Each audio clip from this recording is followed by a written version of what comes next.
Today I'm going to show you how to fit the neck on your guitar correctly. If you don't do this right, your guitar is going to suck.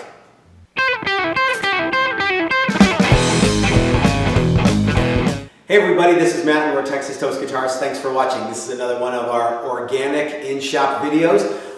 Remember, we are professional guitar builders who just so happen to be making videos, not the other way around. So sometimes the sound is a little bit,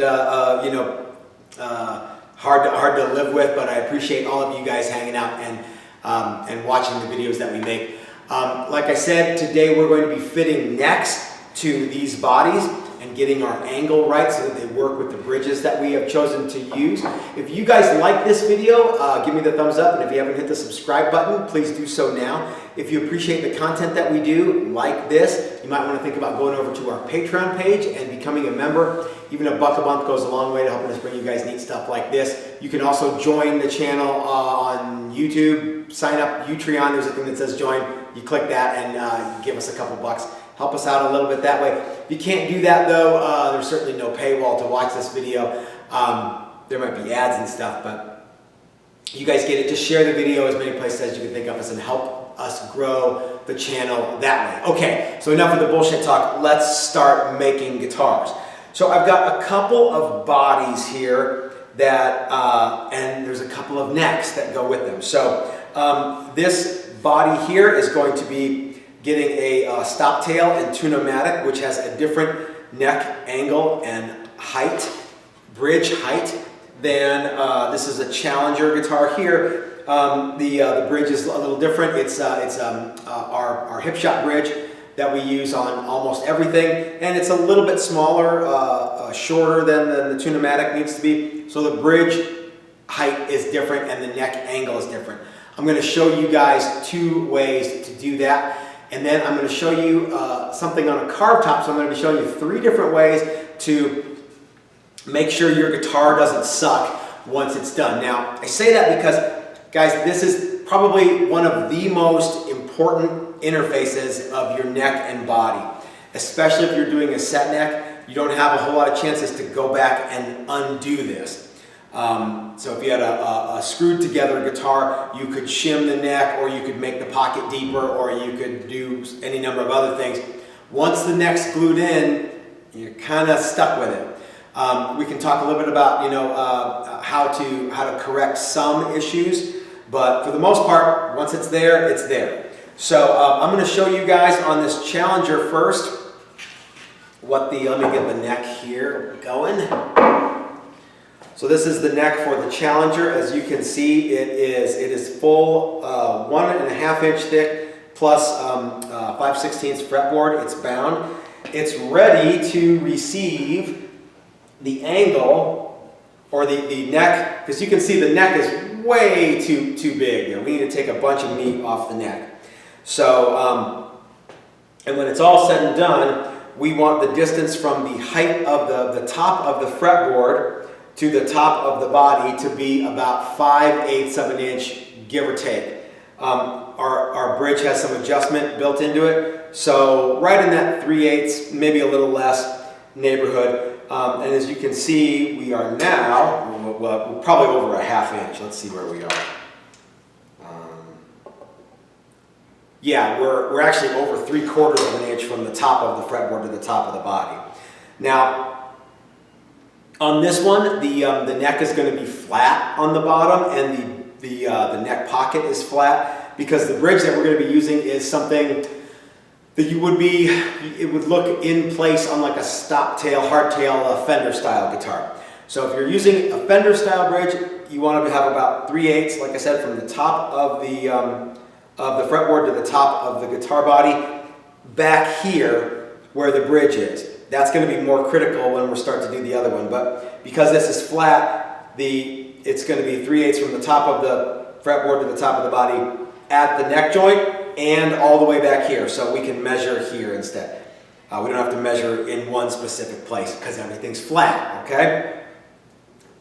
So the first thing that we're going to do is we're going to cut some material away from here, and we're going to get the neck pocket fit. So I'm going to draw a line, and I know that I need to have this much room removed from my neck pocket, and I need to take about 1/4 of an inch off all the way around to back where that line is. Okay, so I just drew a little line there. That's going to give me a guide. I'm actually going to come out at an angle like that there. And so we're going to cut all that out on the bandsaw, and then we're going to clean this up on the old man machine.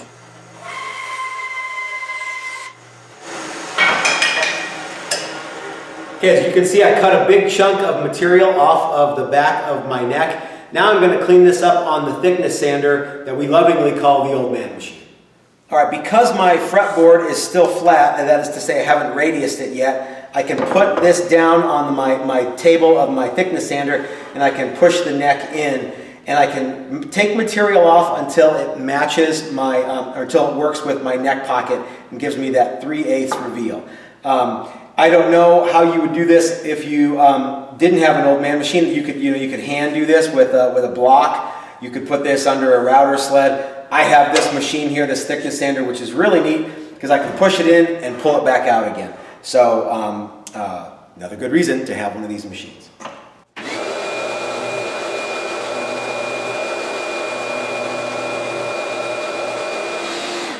So that thickness sander makes short work of it, and now I've got nice, flat, and even thickness from my top of my fretboard to my back that's going to interface with my body. So let's go have a peek and check and make sure everything looks cool.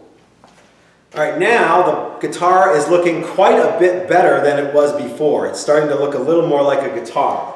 I want to be in that 3/8 area, but because I don't know what fraction comes before 3/8, I'm going to switch to metric, which is I want this to be right around 9.45 millimeter, and it is 11.64. So that means I need to take a little bit more off the back here to give me the reveal that I want. So we're going to go back over to the old man machine and keep grinding material off of this until we're at that 3/8 height.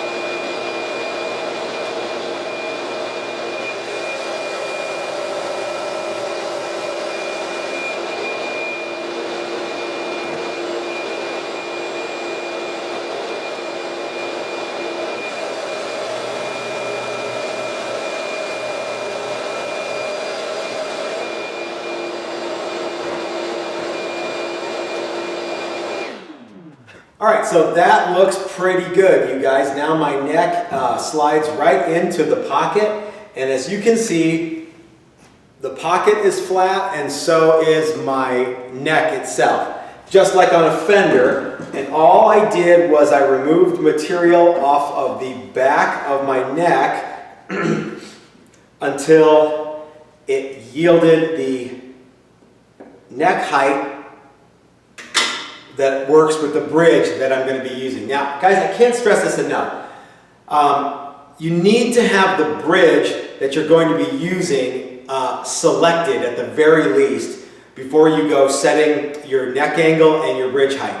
Because a Fender style bridge is about 3/8 from the top of the fretboard to the top of the guitar body at the bridge location. But the Tune-O-Matic, like a Gibson style, is almost double that. It's 5/8, maybe a little more, to work with the Tune-O-Matic. Now, as you can see, if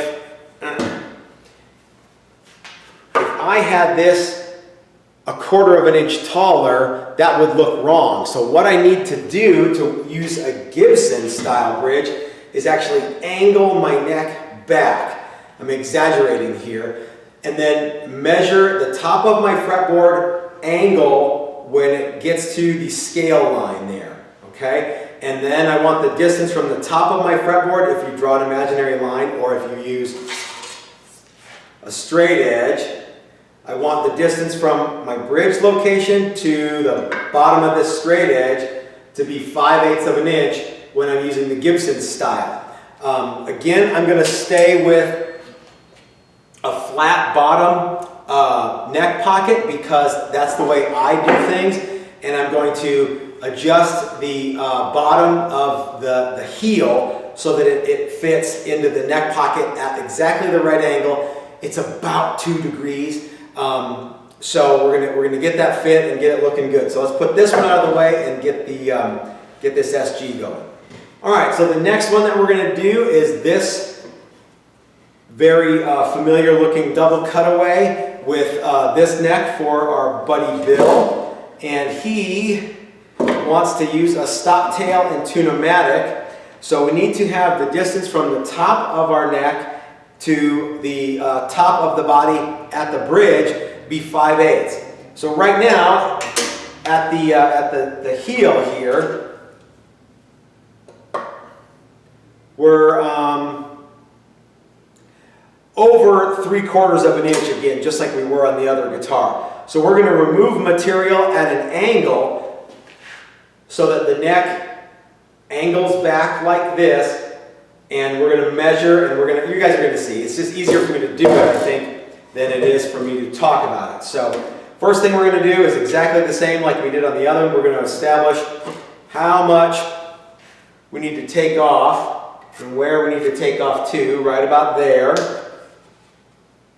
And we're going to take, again, about 1/4 of an inch off of our neck blank to here, and then we're going to start to impart our angle, and we're going to use our pin router to do that. But first, we're going to go over to the bandsaw and we're going to trim this off, because if we trim this off in one big chunk, it comes off in one big chunk. It doesn't turn into dust or powder or bits. Okay, let's do that.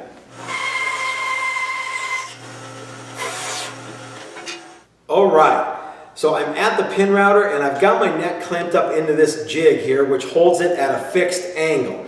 Like I said, the reason that I do the necks rather than the bodies is the jigs are a lot smaller to do the necks, you can imagine, than it would be if I had something jigged up to do the neck like the same way. So I've got my neck is in my jig here, and I'm going to put a 2-degree angle on it. It's actually going to be deeper here towards the end. And the first thing we're going to do is we're just going to make a light pass with the pin router and clean up a bunch of this stuff here. And then we're going to check it and see how close we are.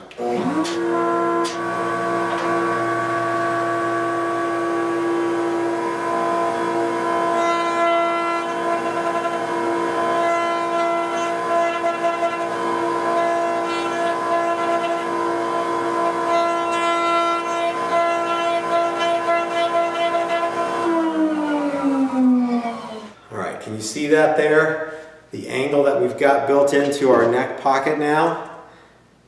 So what we have to do is we have to put this back into the body and keep removing material until at the bridge location we are 5/8 of an inch from the top of the fretboard to the top of the body blank.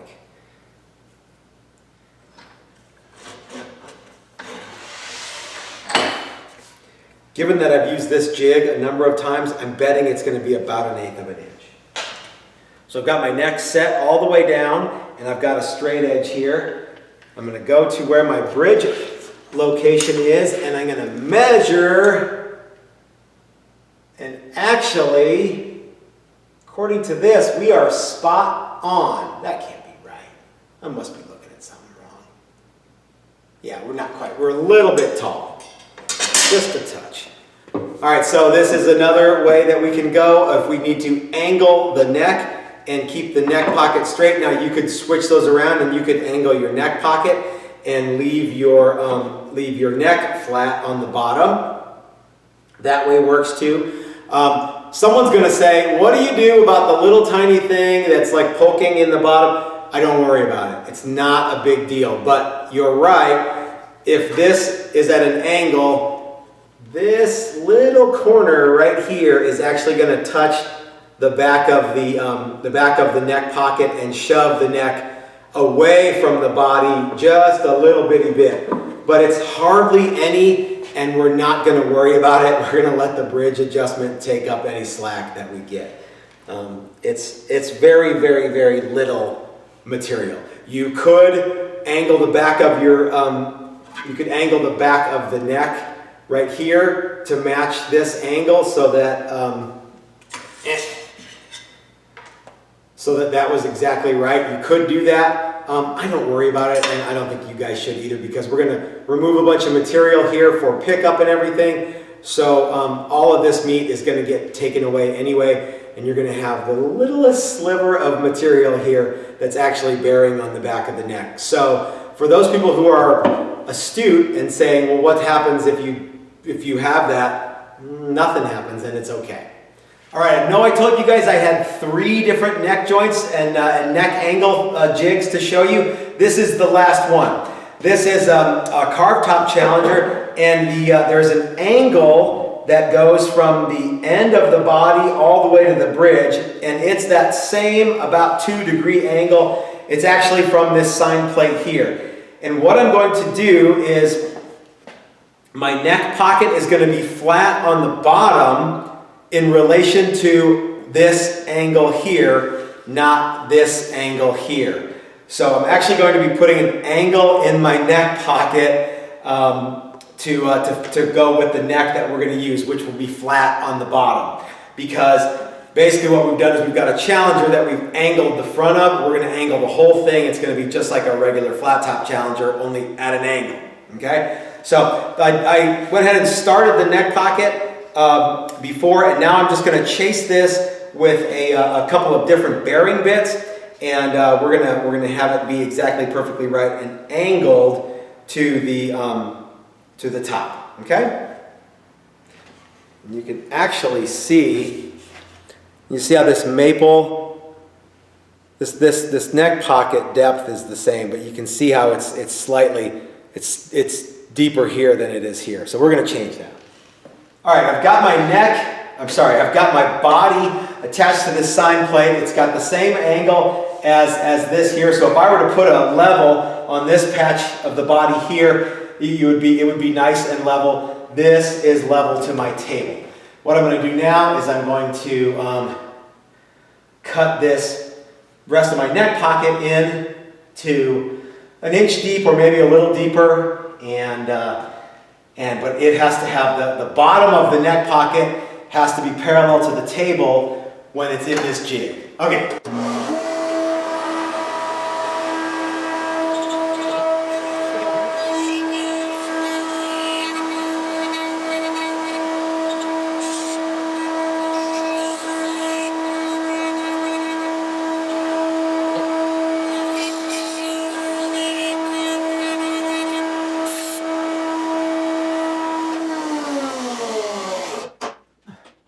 Now I need to go a little deeper, which means I need to switch bits here. I'm going to put this slightly longer bit in my pin router, and I'm going to grind all this material away, and it's going to be perfect.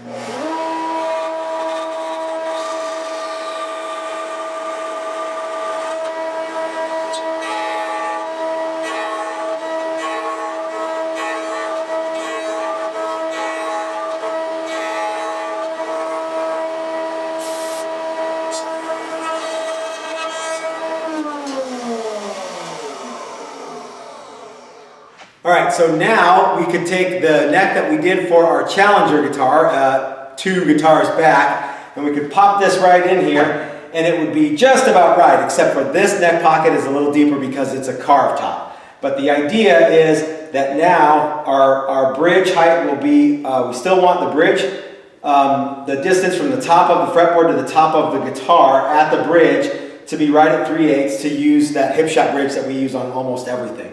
So because the top is angled, we had to angle the neck pocket even though the heel of the neck is still flat. Make sense? All right, well, I certainly hope that you guys enjoyed this video and it answered some of the questions that I have been getting a lot of lately. How do I angle the necks or the neck pockets, or how do I make sure that my neck is mounted into my body correctly so my guitar doesn't suck? Well, I hope that this answered your questions.